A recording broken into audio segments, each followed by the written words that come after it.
More than 10 months after Myanmar security forces launched a sweeping campaign of rape and other brutalities against Rohingya Muslims, a new wave of anguish.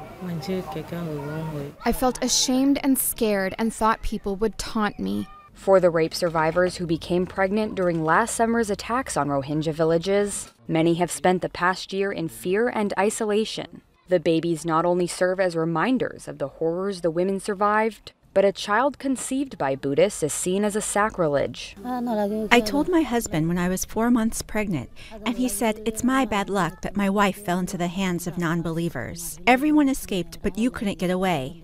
He only talks to our children and goes away.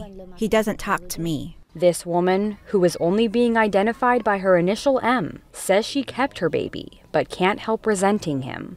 I don't love him from inside. I feed him milk because I have to.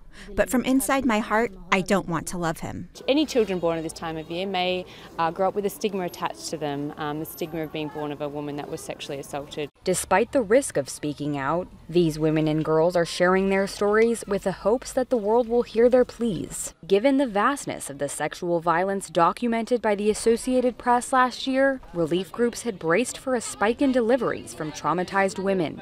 But the birth numbers have remained relatively steady. Aid workers suspect many of the women took matters into their own hands, including cheap abortion pills available at the refugee camps in Bangladesh.